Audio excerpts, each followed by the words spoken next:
Week one, it did not disappoint. Welcome to a brand new edition of NFL Power Rankings. We are presented by Energizer. Make sure that you scan that QR code right on your screen. An opportunity to read analysis from Eric at home on all 32 teams. Eric, I don't know if it's just because we didn't have football for a while or if it was really as epic as it is in my head after we get week one. But was this like one of the best week ones we've had in recent memory? Some great matchups and some fantastic results, especially in the primetime games, right? But we had some great games in the early window on Sunday, too. A lot of close ones. Defense is mostly ahead of offenses, but a couple of shootouts as well. So a buffet of football excitement for everybody. Yeah, and some of the really good games, I felt like it was a high level of execution that you don't always see in week number one. And the MVPs, obviously, from the last two seasons gave us as good of a game as we're going to get in a week one. But that's where we start here. The top 8 teams, according to Eric, we see the Philadelphia Eagles still sitting in that top spot. Buffalo with scoring that huge win against Baltimore. They move up a spot. Moving down are the Ravens at 4. The Green Bay Packers moving up 2 spots. I feel like this team is one that we're going to be talking about in the entire season.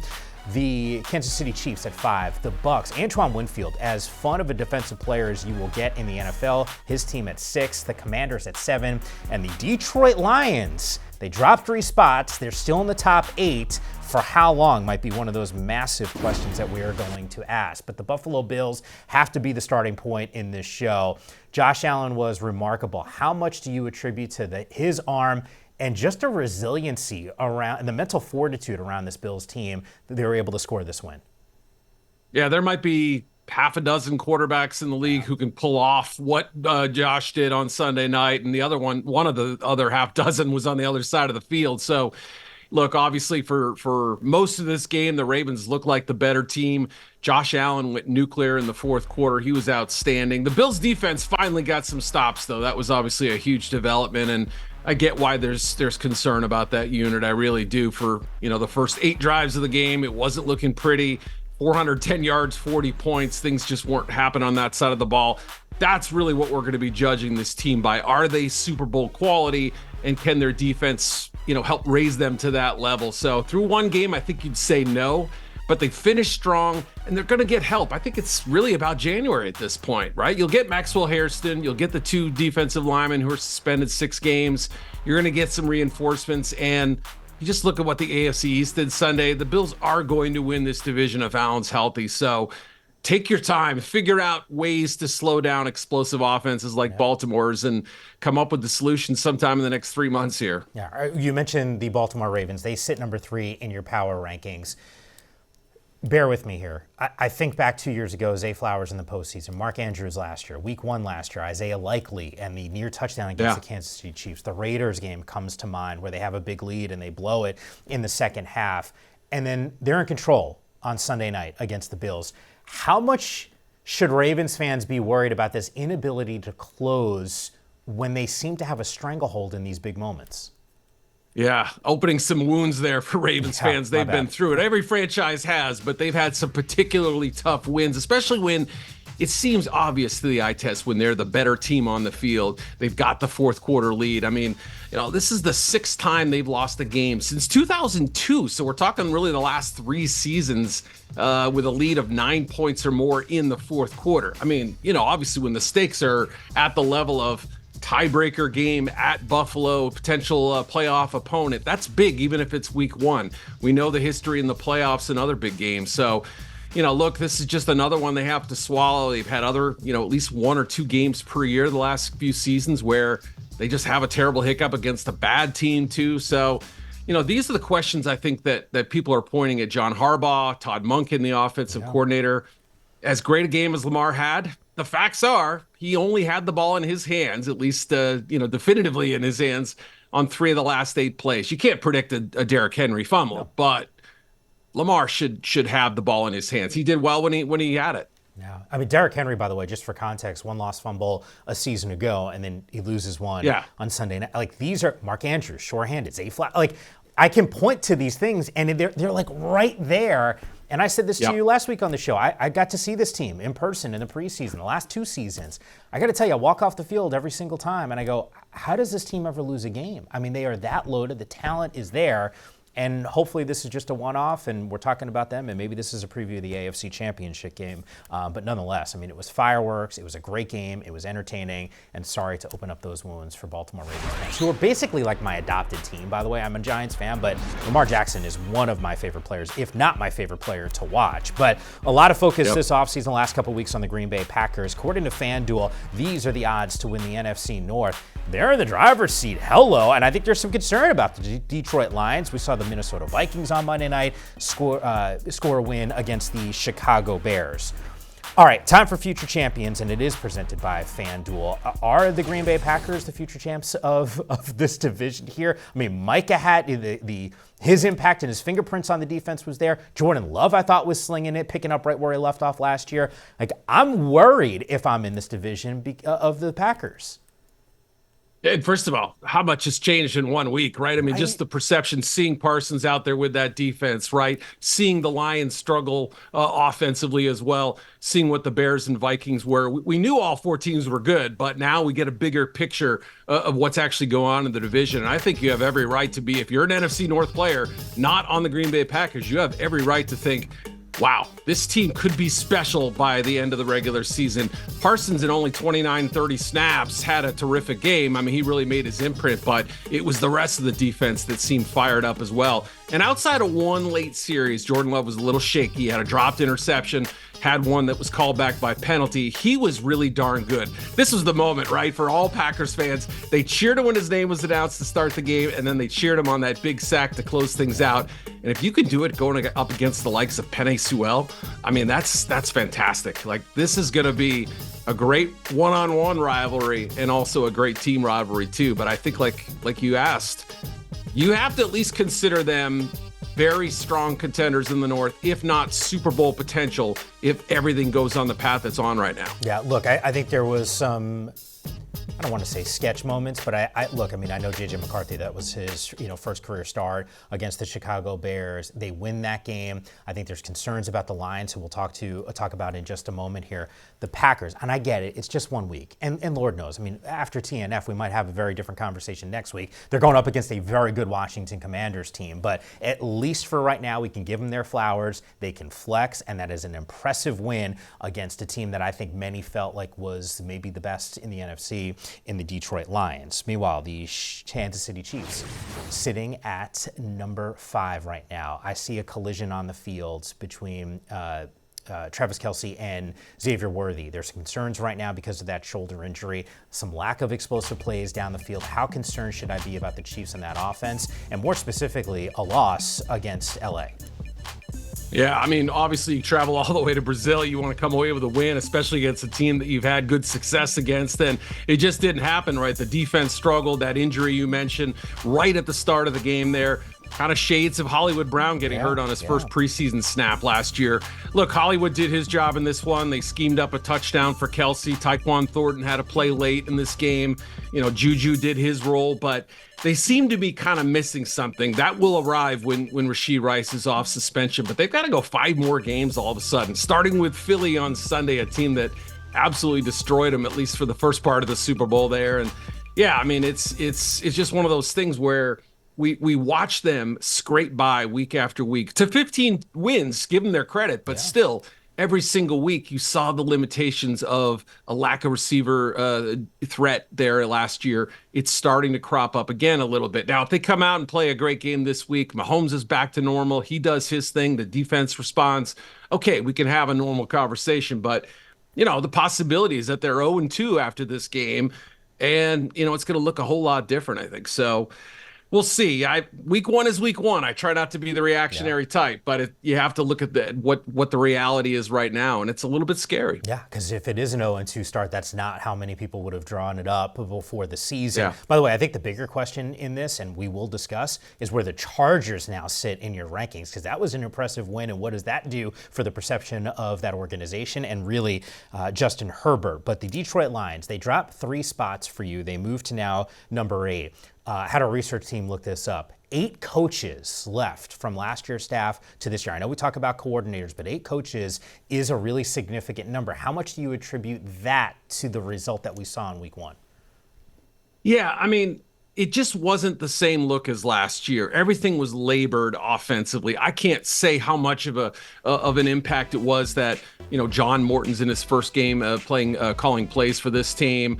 Obviously you think about the way they built this team. Dan Campbell kind of held Ben, Johnson's hand for half a year until he kind of got going. So I think Campbell deserves some of the blame too for Sunday as well. Everything was short.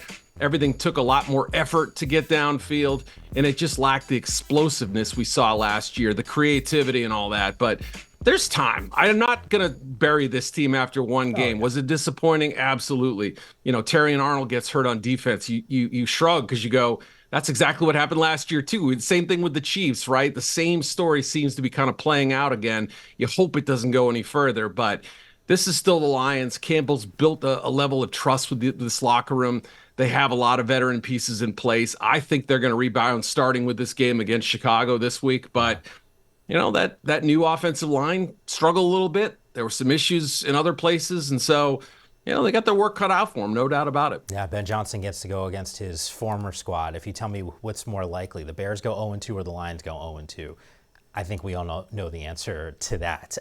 Look, for as much as I like talking about the top teams 1 through 8, to me, there's some really juicy storylines. Teams 9 through 16. We got the Rams that scored a big win. The Vikings came back on Monday Night Football. And oh, by the way, bolts up, the Chargers from what we saw. We will tell you exactly where those 3 teams and the rest of 9 through 16 sit coming up next.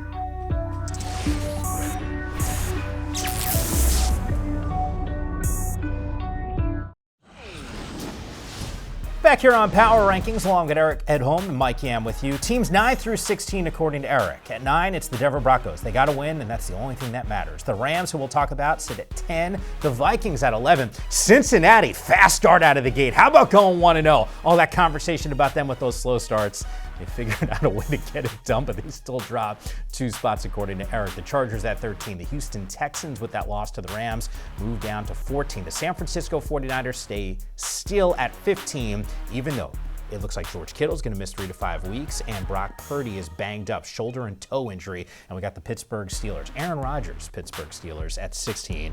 We'll chop it up a little bit about them in just a moment. I'm actually glad we're talking Rams here. I felt like lost in the Week 1 conversation, Eric, was the Rams scoring a sneakily stud game. I mean, the Houston Texans, we feel like are a good football team. There's been some issues with that team, starting off a little slow, a lot of it because of injuries. But to me, and I think you wrote it this way on NFL.com in your Power Rankings column, like they'll take the win. I know every team will take any sort of win, but to me, this was a good victory.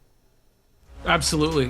Defensively, they did what they had to do, kept the Texans out of the end zone. And Matthew Stafford, look, all this question about his back, maybe some people thought it was a little bit for show or him trying to get out of training camp. I don't think that was it. I think these issues have been chronic, they have been recurring, and they weren't sure what he was going to be like, but he was pretty darn good. Gets a good Texans defense, 21 out of 29 for 245 and a touchdown. And that includes a throwaway, and I counted at least 3 drops in that game. So, Nakua had to miss a few snaps. He diced them up. Devontae Adams made plays in his first Rams game.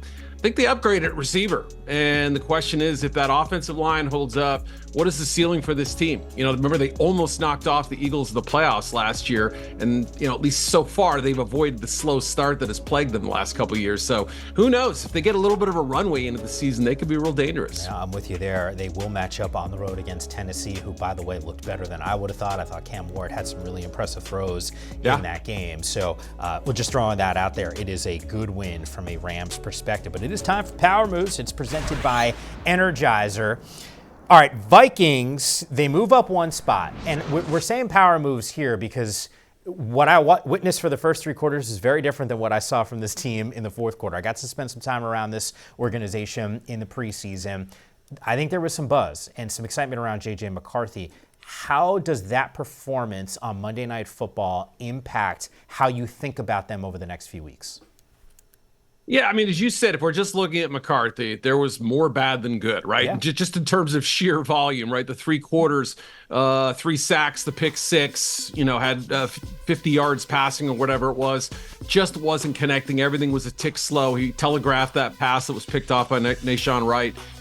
Everything sort of seemed like, wow, this is his preseason game or this is his welcome to the NFL moment. But as soon as the Bears missed that field goal, it was like a switch flipped, and Stallone in that arm wrestling movie, you turn the hat around, something changes. I don't know what got into him, but the kid who grew up down the street watching Bears games and wearing Bears jerseys hung another bad loss for that fan base on him with 3 incredible drives. And Mike, I thought it started with the run game. They got that going a little bit, helped kind of suck in some of those defenders. It gave him some more passing windows. But, you just compare his night to Caleb Williams, who started hot and then tapered off. I think you'd have to say it was very encouraging, even with the slow start. There aren't many quarterbacks, I don't think, who could have the kind of first 3 quarters that JJ did and be able to turn it around on the road, down double-digit scores. Double-digit points rather. That's pretty darn good. In your first start? Like, I know I said this before about the Broncos, right? Like, you take the win. The Rams, just take the win. This is your first start. You have been injured for over a year because of the meniscus tear that you suffered in the preseason, and you're on the road against the Chicago Bears. It don't matter how bad it looked in the first 3 quarters. Like, there's some moxie that was there from J.J. McCarthy. By the way, there's a lot to unpack here and has nothing to do with football. I did watch that movie back in the day, Over the Top. I forgot the name of it. Over the Top. Thank you. I couldn't come up with it. 1987 it was released. Like, what is that? I was 6 when that happened. And when you mentioned Stallone, you realize that there's like a fan base that's watching this show right now that might not even know Sylvester Stallone. Like, does that make you sad? They don't even know 1987, right? I mean, they don't know any of this stuff. So we're bringing them back to the old school here, I think, on this show. Eric, I used to be young back in the day, and you can sort of see a lot of the gray hairs that are creeping in. 1987. Once again, I was 6. I remember that movie. Flip the cap around the whole thing. That was a good year. Yeah, it was a great year. Let's shift our attention. They were all good years because I was young. Chargers. All right, how significant is this? Because some people will tell you, hey, a game, every game is week by week. It's just a game. In my opinion, there are some games that just mean a little bit more. Like, I think Buffalo is going to be able to point to that win against the Ravens all season. That one means a whole lot. I think the Chargers can do the same exact thing with this win against the Kansas City Chiefs. I agree. From the playoff loss to losing Rashawn Slater in the preseason, or just questions about how they're going to hold up in the division. I think you would say the general perception on the Chargers heading into this game was trickling downward, right? You could make a case for the Raiders, or you could say that the Broncos are ready to upend the Chiefs in the division, whatever you want to say, but they kind of ended a lot of those narratives with a really great game down there. And Justin Herbert, look, for his career against the Chiefs, it's been really up and down. Hasn't had a lot of success. He hasn't been great in those big moments necessarily, or more bad than good. In this game, he was fantastic, and he had the ball. Things started getting a little tight. Patrick started making plays, and he ends it with that quarterback run there. So I don't care if it's in Sao Paulo or Santa Clara or anywhere else, right? That's a big performance, and you could say that about a guy who's 0-2 in the postseason and 2-7 entering the game against the Chiefs, 2-6. So yeah, you start checking those things off, and you feel a lot better about where your team's at. 318, 3 touchdowns for him, and I think it's significant. I give a stat line because in my mind, if they won that game before they played it, I would have said, hey, it's the running attack that gets it done. Run game was okay, but it was Justin Herbert who put them over the top. The Pittsburgh Steelers, there is one person who probably watched Over the Top back in the day and probably knows Sylvester Stallone, and that's Aaron Rodgers, because he's about our age at this point. But Rodgers specifically, this is the fountain of youth here. Is this a one-off? Are you buying Rodgers in this performance? Because if he plays like this, I think our perception of the Steelers has got to look a whole lot different now. Point to the game where he had that kind of youthful spirit, and we were kind of chatting about it a little bit before the game. You said he kind of looked like he was in his 30s again. The swagger was back, first of all, but he was moving around even better than he did last year, a year removed from that Achilles injury. And towards the end of the season, we started seeing little glimpses of, okay, maybe he's not finished, right? His days as a premier quarterback, maybe those are done. But on Sunday was terrific. And look, the best receiver, DK Metcalf, is being shadowed by Sauce Gardner. I know the Jets don't get a lot of respect, and maybe they're not great defensively, but Aaron Glenn knows a thing or two about Aaron Rodgers and defense. So I think you look at it, 4 different TD receivers, Arthur Smith kind of giving his quarterback a lot of trust and everything you'd expect, not being sort of focused on the run game. I can't wait to see him again just to find out, is this real, right? Has he discovered the fountain of youth? Is he turning back the clock here? because this one game was as good as anything I think we saw last year. Yeah, and I think this speaks volumes about how we know nothing about football until we actually get some actual games here. So true. You know, if you watch Rodgers, you and I talked about this off air last year with the Jets, last couple of years, like a ton of shotguns, seeing everything in front of them. If you would have told me the Steelers would give up 32 points to the Jets and Aaron Rodgers would throw for 4 touchdowns, and some of those plays, it's a ton of play action, he's on the move, like, what are you talking about? Aaron Rodgers is not going to be making these throws on the move. That's exactly what we saw. So small sample size. We'll see how it plays out over the next couple weeks. A couple things still left to unpack here. The Raiders score a nice little win. The Colts wake up with Daniel Jones, and a conversation I need to find out that's happening in our control room. I think as soon as I mentioned Sylvester Stallone, there was a lot of chit-chatter going on. So we'll update everyone on that. It's coming up next on Power Rankings.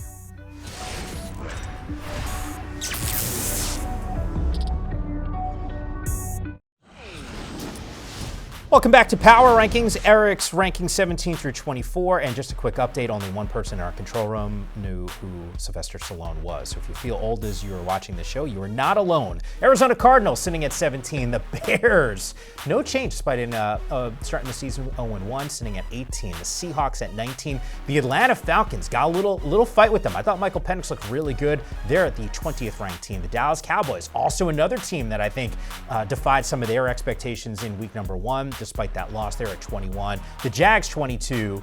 The Raiders at 23. And then we got the Indianapolis Colts at 24. We'll talk about Raiders and Colts here right now. All right, the Raiders move up 2 spots. Go on the road. Nice debut with Geno Smith. Like, to me, is there enough for you to buy this team a little bit more than you were last week when we were doing the show? Yeah, I mean, obviously, I was excited about Pete Carroll, I was excited about Geno, Ashton Genty, all the pieces they brought in, but how quickly could they bring it together? Just really encouraged by the fact that they had a little trouble defensively early. They fixed some things at halftime and got after a shutout. Drake May and the Patriots really made some great in-game adjustments. And Brock Bowers, you see him making plays here. He was outstanding, but he left the game with injury. And, Geno made enough plays, took some sacks, took some hits, but moved pretty well for a guy in his mid to late 30s now. And I think he's going to do wonders for this team. Energy was good. Defense played much better in the second half. And you can hit the big play like this to Trey Tucker, and some of the play action stuff really opens up with Genty. So interesting team. Yeah. I can't wait to see where they end up. Yeah, and a relentless effort in pursuit that we have seen from Max Crosby that never seems to ever go away. The Colts, they are your biggest movers. They move up 4 spots. I like where you put them, and I love the fact that you're giving them some respect. I was watching RedZone. Scott Hansen throws the stat out there. It hasn't happened since at least 1991, where we've had a quarterback 7 straight possessions and all scoring drives. I had a buddy of mine call me up this morning.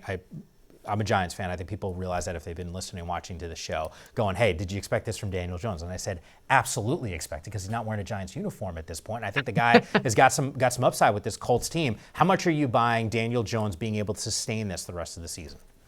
Yeah, my philosophy to this thing is like, let's see how far this guy could take us, right? I mean, week 1 was outstanding, even if it's against the Dolphins team that, we had some questions about coming into the year, right?